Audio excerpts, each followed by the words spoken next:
Bonsoir, bonjour à tous. Merci d'être venus à cette conférence. J'espère que le sujet va vous plaire. Donc, c'est une conférence sur la crypto-monnaie.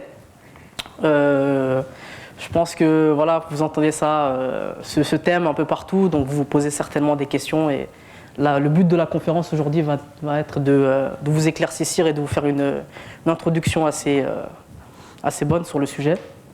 Pour le coup, on a un intervenant pour cette conférence que certains connaissent très bien. Donc c'est Faisal Jamamed, donc ancien étudiant du master.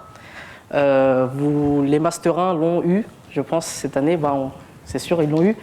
Et Faisal est gérant de portefeuille à Fédéral Finance. Il occupe du coup donc ce poste à Fédéral Finance et il s'y connaît, on va dire, plutôt bien sur le thème et il va pouvoir vous parler de ce thème mieux que moi. Je lui laisse la parole. Merci Mokhtar pour cette introduction. Merci. Merci à tous et bonsoir à tous d'être là ce soir.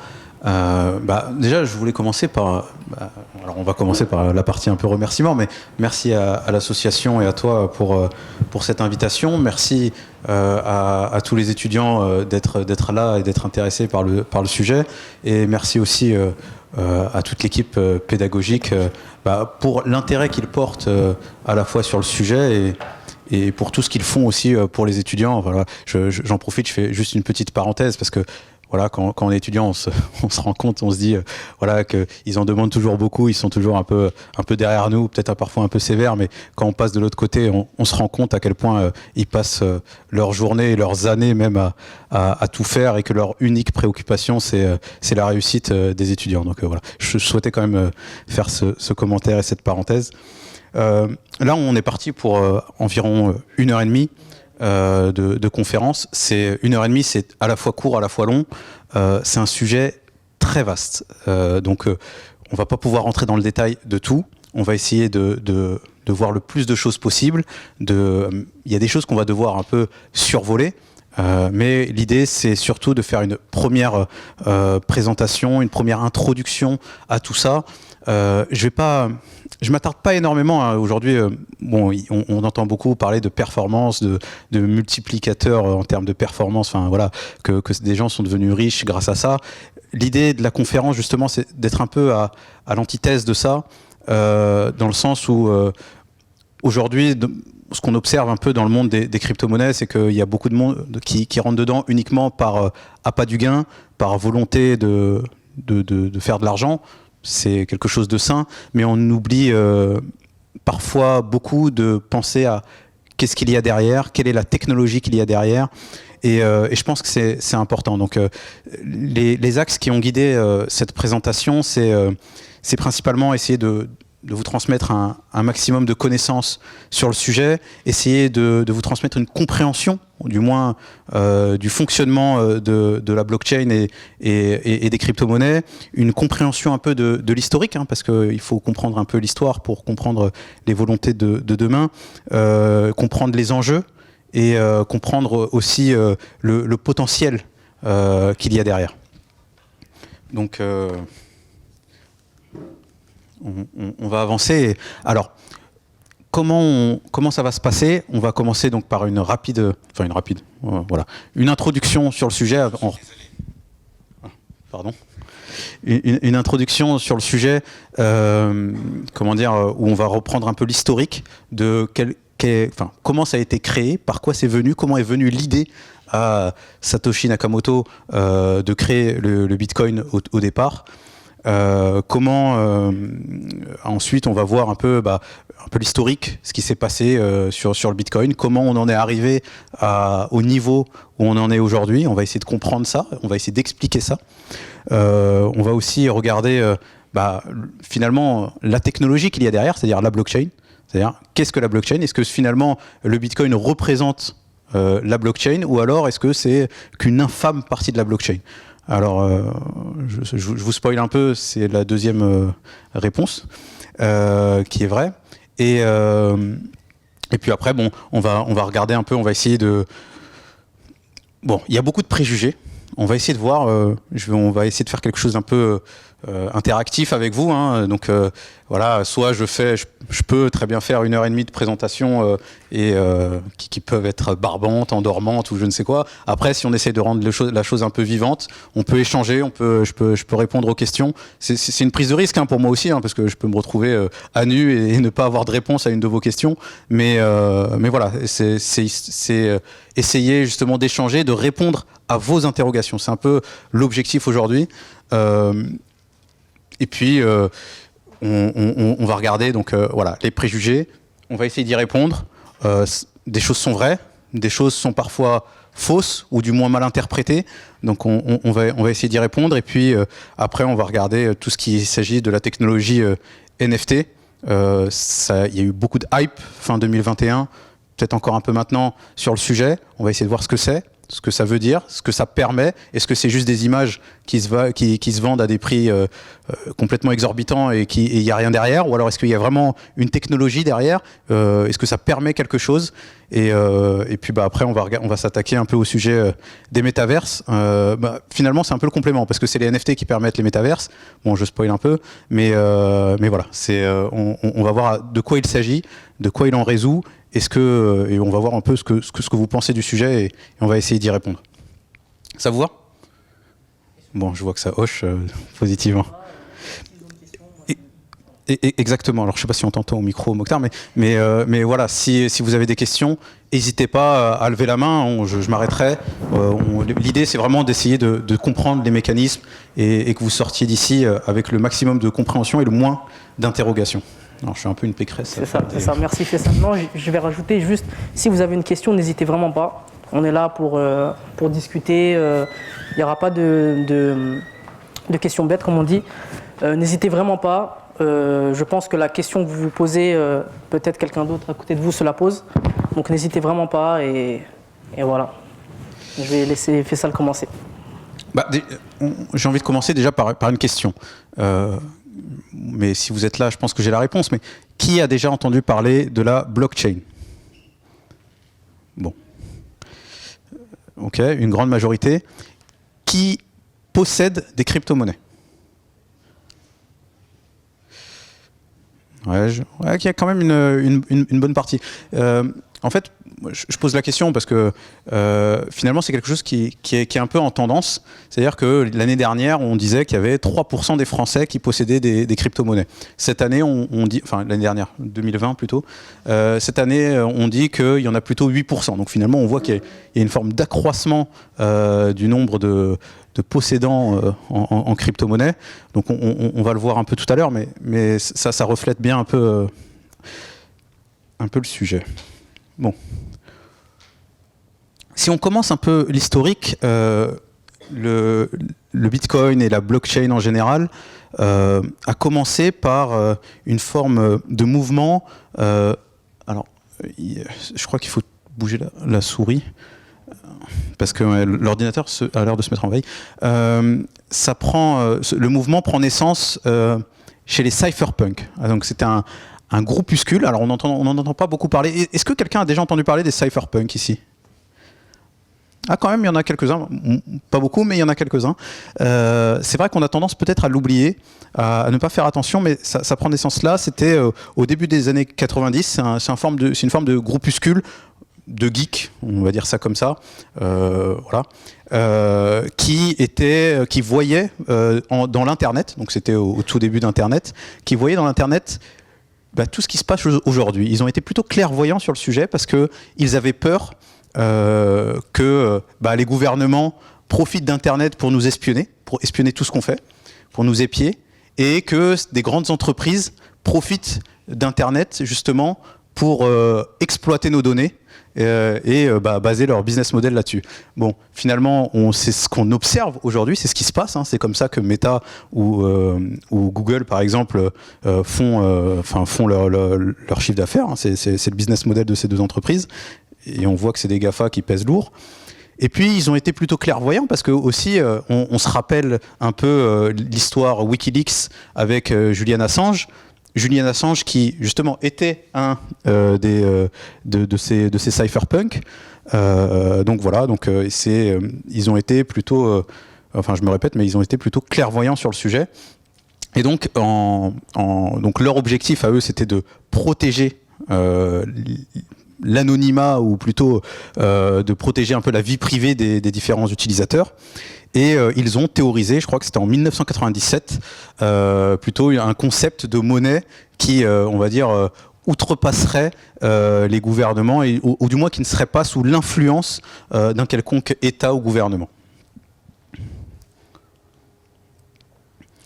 Et donc après ça, il y a du temps qui est passé. Et alors il y a eu plusieurs, on va dire, essais de création d'une forme de blockchain, bon, qui ont un peu échoué. Et puis en 2008-2009, donc enfin fin 2008, il y a Satoshi Nakamoto, qui était un des cypherpunks, qui a publié donc le white paper du Bitcoin. Alors un white paper, c'est quoi? Pour ceux qui ne savent pas, c'est, on va dire, un peu un document descriptif d'un projet, voilà, qui explique, ou d'une application, qui explique dans le détail de quoi il s'agit, comment l'utiliser, voilà. Et donc voilà. Et 2008, ça correspond à quoi? Ça correspond aussi à la crise des subprimes. Donc finalement, on sent dans ce mouvement un peu des cypherpunks et de Satoshi Nakamoto qu'il y a une forme de volonté un peu anti-gouvernementale. Alors je dirais pas anticapitaliste, mais en tout cas anti-gouvernementale, qui ont un peu peur justement, qui n'ont pas confiance. Il y a une forme de défiance envers les gouvernements, et ils profitent finalement un peu de la colère et de l'émoi qu'a généré la crise financière de 2008 pour lancer le Bitcoin. Donc la première transaction en Bitcoin aura lieu au tout début 2009, avec un message qui est un peu daté, un peu caché, pardon, qui est le chancelier. Enfin, en fait, c'était la une du Time du jour, qui disait, voilà, le chancelier est sur le point de renflouer les banques pour la deuxième fois. Donc voilà, on sent le signe de mécontentement un peu du créateur. Juste une parenthèse sur Satoshi Nakamoto, on dit beaucoup que c'est lui qui a créé le Bitcoin, parce que finalement c'est lui qui a posté le white paper, mais tout porte à croire, en tout cas les experts le voient, ceux qui ont étudié le code du Bitcoin le voient, il semblerait qu'il y ait des sources de code qui viendraient de plusieurs personnes, donc ce n'est pas le seul à l'avoir créé, en tout cas il n'a pas été tout seul. Et d'ailleurs, la première transaction a eu lieu avec un ami à lui, avec Al Finney, qui était aussi un cypherpunk, et donc tout porte à croire que lui aussi l'a aidé dans la création du Bitcoin. Alors, on a parlé un peu du Bitcoin, enfin, on a dit un peu l'historique. Maintenant, qu'est-ce que le Bitcoin? Le Bitcoin, c'est un espèce de grand livre comptable. Alors, avec un système de paiement électronique associé, mais du coup, sur lequel tout serait transparent, tout serait sécurisé, et qui ne serait pas justement sous la houlette d'un gouvernement ou d'un État.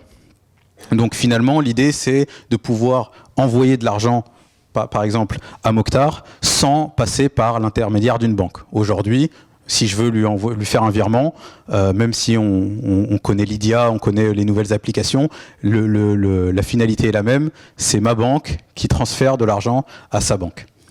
Et là, l'idée, c'est de pouvoir lui transférer de l'argent directement, comme si je lui donnais un billet de 5 € directement, mais de manière digitale, virtuelle, enfin voilà. Et tout ceci donc est possible grâce à Internet, grâce à la cryptographie RSA. On va y revenir tout à l'heure, même si on ne va pas rentrer dans le détail de tout ça, et grâce à l'informatique, parce que finalement ce n'est que du code. Donc voilà, c'est la première blockchain est née, c'est Bitcoin. Alors, pour les particularités un peu du Bitcoin, c'est finalement qu'il a un nombre limité. une des choses sur lesquelles les cypherpunks, Satoshi Nakamoto s'intéressaient et ne comprenaient pas, c'est cette capacité, et on l'a vu dans le message qu'il y avait, c'est cette capacité à créer de l'argent qui n'existe pas, donc la création monétaire, le quantitative easing qu'on connaît aujourd'hui, ils ne comprenaient pas. Alors, ça va peut-être être contraire à ce qu'on a appris, nous, sur les bancs de la fac, ici, pendant toute notre scolarité, mais il considérait que ce n'était pas normal qu'une personne puisse appuyer sur un bouton et créer de la monnaie.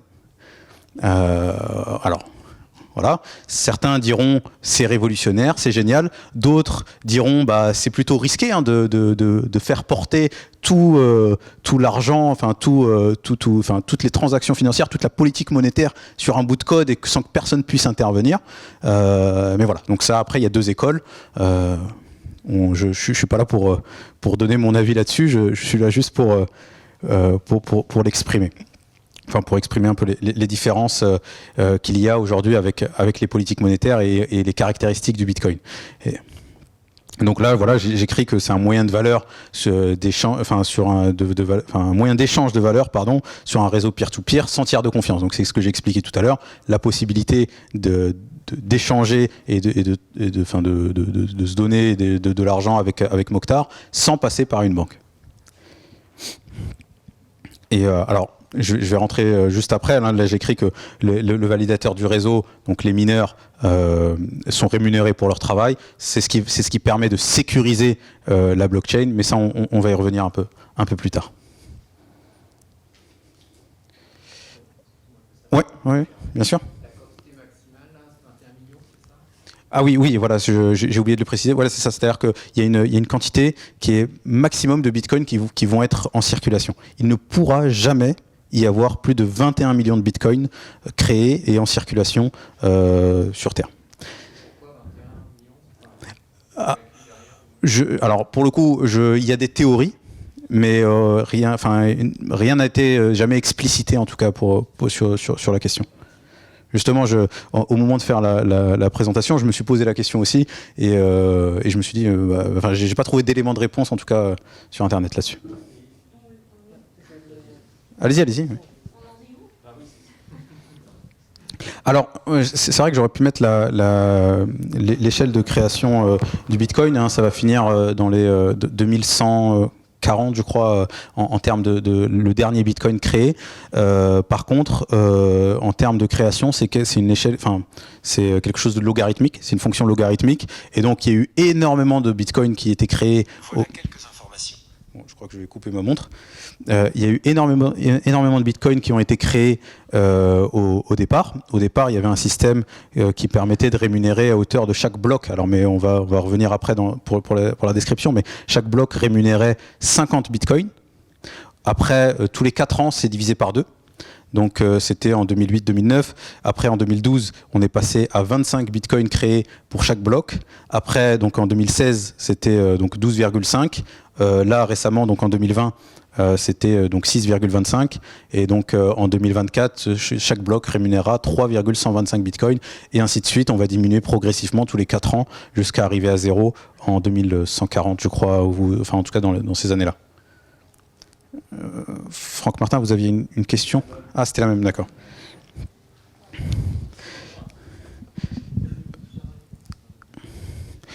Pas d'autres questions dans le public ? Non. Donc après, si on veut reprendre un peu l'historique du Bitcoin, alors je vais prendre justement deux choses. C'est-à-dire, bon, là, j'ai déjà entamé la réponse sur la deuxième partie, sur ce qu'on appelle le halving tous les 4 ans. Donc, c'est-à-dire, c'est le fait de couper, de diminuer le nombre de bitcoins créés par bloc. Mais voilà, donc petit à petit, hein, là, il y a des termes peut-être qui vous parlent pas, mais petit à petit, vous allez mieux comprendre. Et après, sinon, en termes de performance ou d'historique de Bitcoin, ce qui s'est passé, c'est que bon, il y a eu le premier échange, donc en début 2009, la première transaction.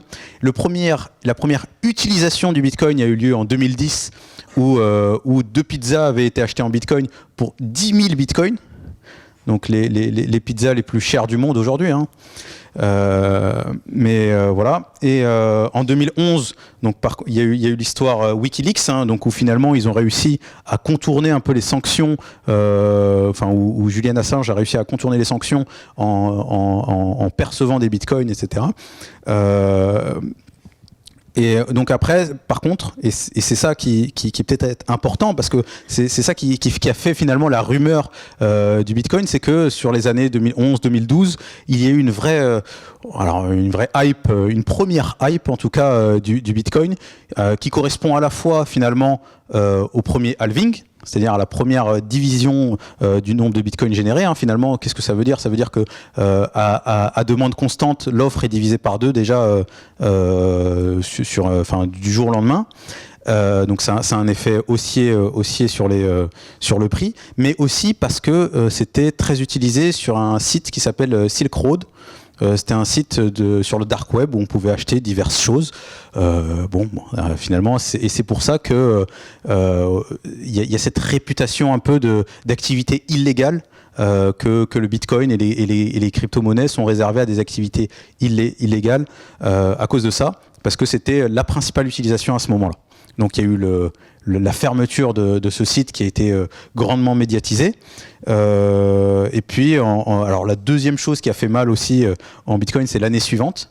C'est-à-dire, c'est le hack de Mt. Gox, qui finalement, en fait, c'est une plateforme centralisée où on pouvait acheter des bitcoins, et donc énormément de personnes. Donc alors je me demande si c'était pas la plateforme numéro 1 à l'époque, mais énormément de personnes avaient acheté des bitcoins et les gardaient sur cette plateforme-là.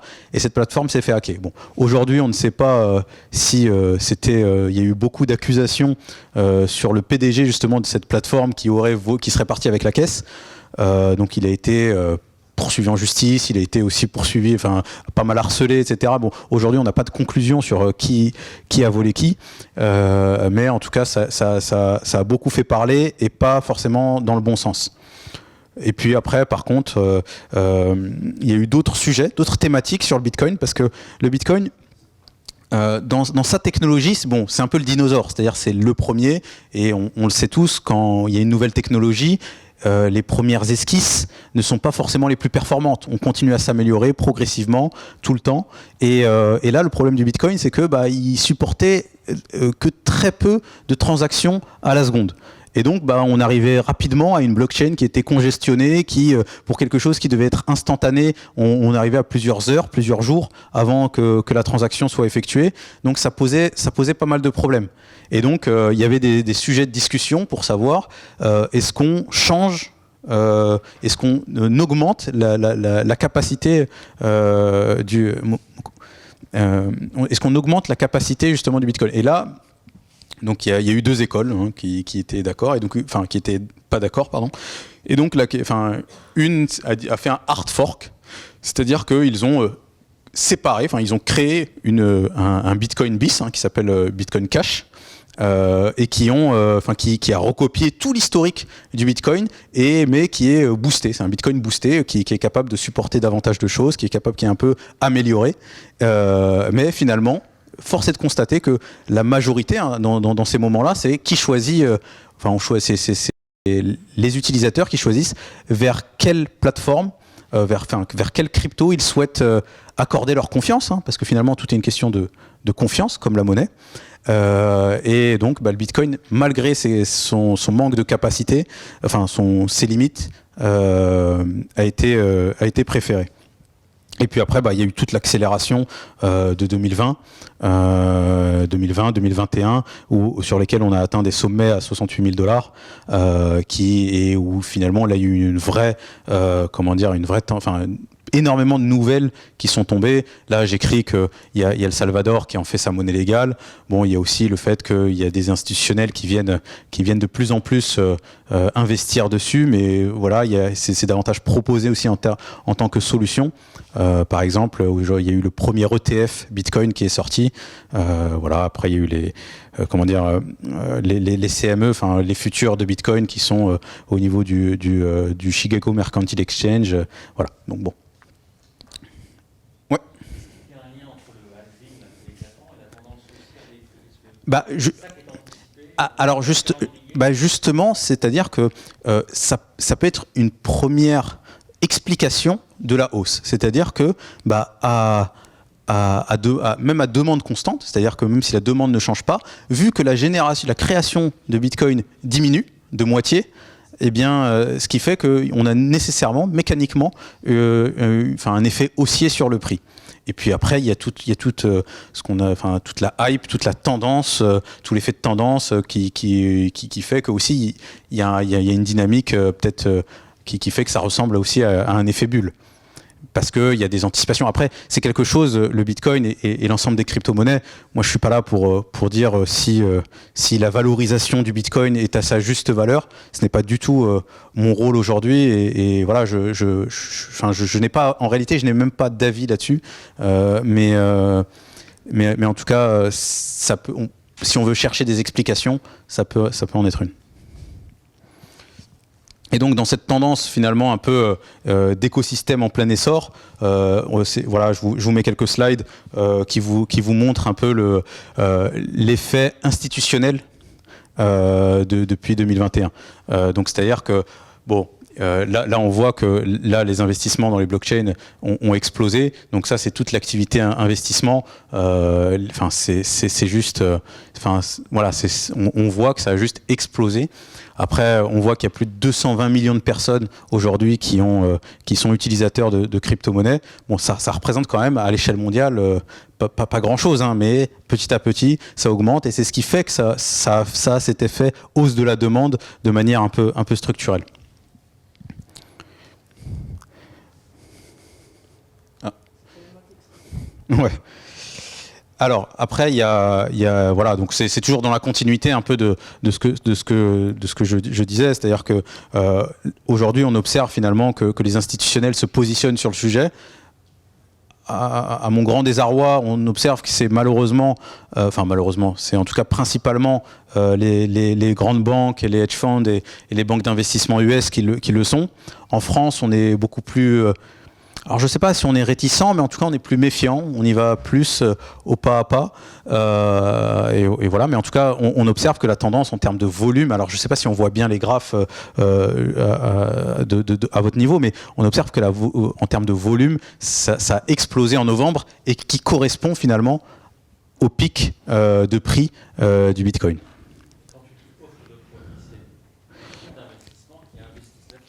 Alors, il y a plusieurs types de produits possibles. C'est-à-dire qu'il y a le fait de pouvoir proposer, investir en tant qu'avoir un fonds qui investit sur les crypto-monnaies, mais il y a aussi le fait de créer un ETF. C'est-à-dire que là, vraiment, novembre, ça correspond à un ETF. Enfin, je pense en tout cas que ça correspond à un ETF Bitcoin qui se lance et qui permet, en tout cas, à beaucoup de particuliers qui n'osaient pas forcément, parce que, aujourd'hui, si quelqu'un veut investir sur le Bitcoin et avoir du Bitcoin en physique avec lui, il doit créer un compte sur une plateforme d'échange type Binance, qu'il doit transférer, faire un virement en Lituanie ou je ne sais, dans une banque lituanienne. Bon, ça inspire pas forcément confiance à première vue.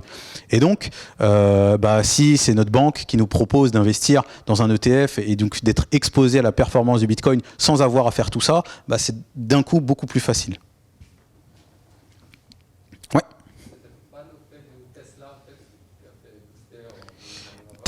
Tesla, si je me trompe pas, c'était même avant novembre. Hein. Je pense que c'était. Mais Tesla, c'est pas non plus énormément de Bitcoin. Mais la remarque est pertinente parce que, en fait, on observe. Là, je mets les institutionnels côté banque d'investissement, etc. Mais on a observé aussi institutionnel côté entreprise. C'est-à-dire que les entreprises osaient finalement investir une partie de leur trésorerie, de leur excès de trésorerie en Bitcoin. Et d'ailleurs, il y a même d'autres entreprises qui proposaient des services comme MicroStrategy, qui proposent à la base des services informatiques lambda qu'on peut trouver, et qui a décidé de mettre toute sa trésorerie en Bitcoin, et en fait, finalement, sa performance boursière, in fine, sa performance boursière, mais à la base, ses performances en termes de financière, voilà, je cherche le mot, sa performance financière ne dépendait que du cours du Bitcoin. Et du coup, maintenant, en fait, quand on achète du MicroStrategy, c'est comme si on achetait du Bitcoin. C'est à l'échelle de la bourse maintenant. C'est une manière d'ailleurs pour les ETF de s'exposer à la performance du Bitcoin en achetant des actions MicroStrategy.